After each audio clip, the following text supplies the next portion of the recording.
अब ये देखिए, ये इतना आसान है कि आप एक बार इस चीज़ को समझ लेंगे तो दोबारा आपको कभी कन्फ्यूज़न नहीं होगा। अब सबसे पहले तो आप ये समझिए कि स्लैब, बीम, प्लिंथ या फाउंडेशन वगैरह हमारा जो है उसमें हम M25 ग्रेड यूज़ करते हैं।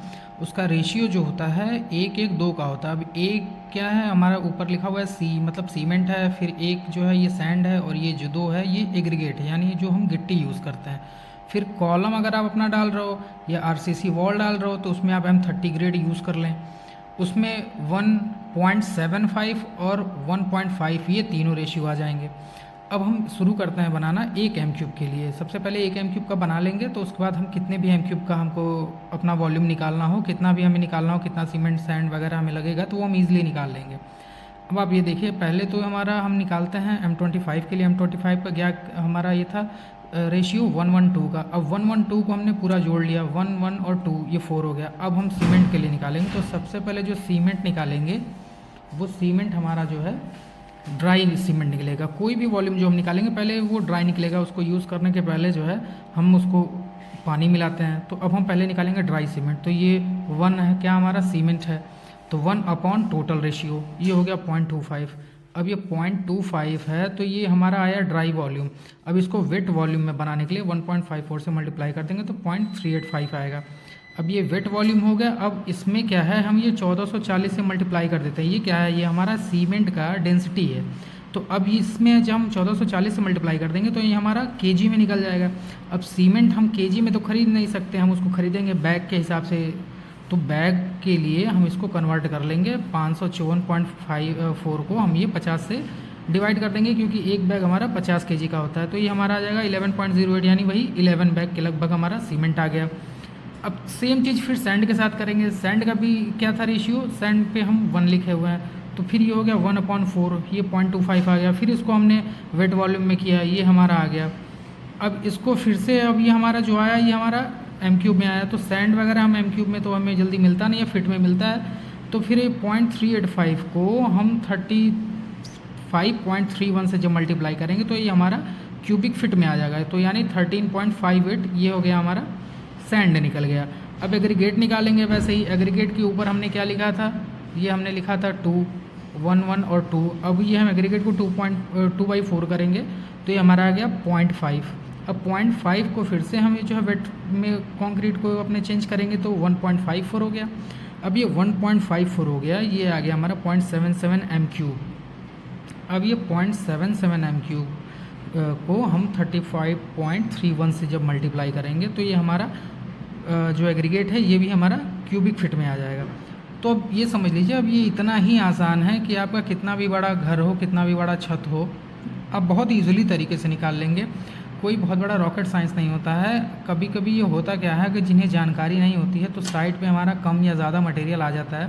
फिर बाद में या तो हमें बीच काम के चल रहा होता है और हमें दौड़ दौड़ के जाना पड़ता है सप्लायर के पास अपने चीज़ों को लाने के लिए, उससे सही हिसाब भी नहीं लग पाता है। और या तो अगर ज़्यादा आ जाता है तो फिर बाद में यही होता है कि जो है कभी यहाँ रखा कभी वहाँ रखा, वो से चीज़ें बर्बाद भी होती हैं।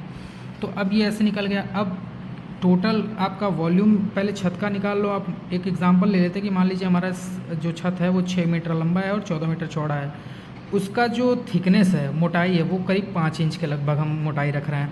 तो 5 इंच को का मतलब हो जाएगा 125 mm।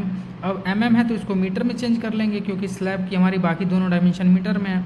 तो ये 0.125 मीटर हो जाएगा। अब इसको हम टोटल का मल्टीप्लाई कर लेंगे तो 10.5 एम क्यूब आ जाएगा। अब जब हमें टोटल छत की वॉल्यूम पता चल गई कि हमें इतना इसमें हमारा कंक्रीट लगना है, तो हमने एक एक एम क्यूब के लिए तो निकाला रहा है। हमने एक एम क्यूब के लिए निकाला है कि हमारा सीमेंट लगेगा इसमें 11 बैग, हमारा सैंड लगेगा इसमें 14 CFT, और एग्रीगेट हमारा लगना है 27.18 क्यूबिक फिट। तो अब जो है आप क्या करोगे कि आप अपना ये जो टोटल आपका ये आ गया, ये आपका ये टोटल एरिया आ गया, इस एरिया को, सॉरी, ये जो आपका टोटल वॉल्यूम आ गया, इस वॉल्यूम को एक एक करके आप मल्टीप्लाई कर दोगे। तो सबसे पहले सीमेंट निकालो आप, तो सीमेंट से मल्टीप्लाई कर दोगे। जितना बैग एक एम क्यूब के लिए आया था तो 116 बैग सीमेंट हो गया। फिर अब सैंड का जो हमारा आया था 14 CFT, तो उसमें मल्टीप्लाई कर दोगे 10.5 से, तो हमारा ये सैंड आ गया। फिर एग्रीगेट हमारा आया था 27.18 क्यूबिक फिट, तो उसको आप मल्टीप्लाई कर दोगे तो 286 क्यूबिक फिट आ जाएगा। अब ये जो छत का मैंने आपको निकाल के बताया ना, ये अभी यहाँ पे सारा काम ख़त्म नहीं होता, काम अब यहाँ पे हमारा शुरू है। क्योंकि क्या है कि हमारा केवल छत तो है नहीं, उसमें होंगे हमारे बीम्स वगैरह भी।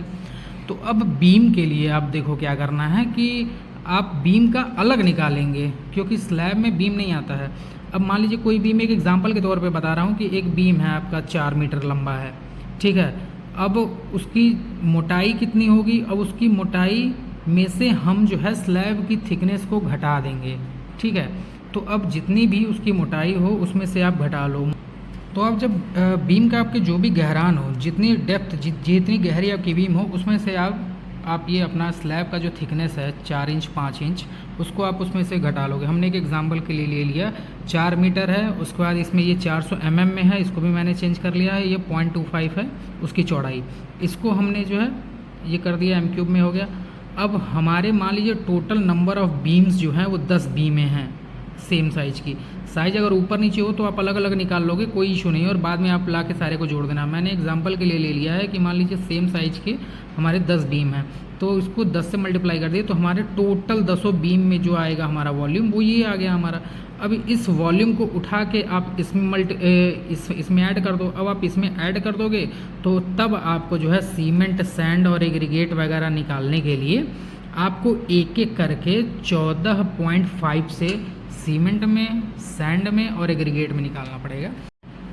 तो आप ये मान के चलो कि इस तरीके से अगर आप अपना सीमेंट, सैंड और एग्रीगेट निकालते हो तो आपको किसी का सहायता लेने का ज़रूरत भी नहीं है, और ये बहुत ही परफेक्ट वे में निकल के आएगा। अब इसमें आप ये समझ लीजिए कि सीमेंट और सैंड हमारा थोड़ा बर्बाद भी होता है उठाने में, डालने में, फिर कुछ आते जाते उसमें भी गिरता है सैंड वगैरह, हमारा सैंड हो चाहे एग्रीगेट हो, तो थोड़ा बहुत हमारा उसमें डिस्टर्बेंस हो जाता है, तो उस जिससे आपको थोड़ा सा आसान हो जाएगा।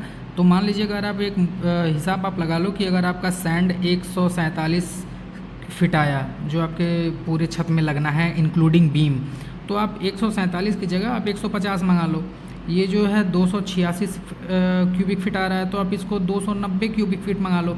थोड़ा बहुत वेरिएशन आपको लेके थोड़ा सा ज़्यादा चलना, बहुत ज़्यादा भी नहीं कर देना है और कम भी नहीं कर देना है। तो इससे क्या होगा कि आपका जो साल्वेजेस होता है, जो थोड़ा बहुत वेस्ट होता है कंक्रीट हमारा वगैरह मिक्स करते टाइम, तो उसमें कुछ 19-20 हो जाएगा ना, तो भी ये आपका काम चल जाएगा। तो इस चीज़ को आपको याद रखना है। ये बहुत ही इजी वे में था, आप वीडियो रोक के आप ये सारी कैलकुलेशंस को समझ सकते हैं बहुत ही इजी वे में, इसको इसीलिए मैंने बता दिया है। और ये वीडियो देखने के बाद मुझे नहीं लगता है कि किसी को किसी तरीके की कोई प्रॉब्लम होगी। अगर फिर भी आपको कोई कन्फ्यूजन है या फिर इससे रिलेटेड कोई क्वेरी है, क्वेश्चन है, तो आप कमेंट सेक्शन में आप अपना क्वेश्चन पूछ सकते हैं। मिलते हैं नेक्स्ट वीडियो में, तब तक के लिए आप सभी अपना ख्याल रखें।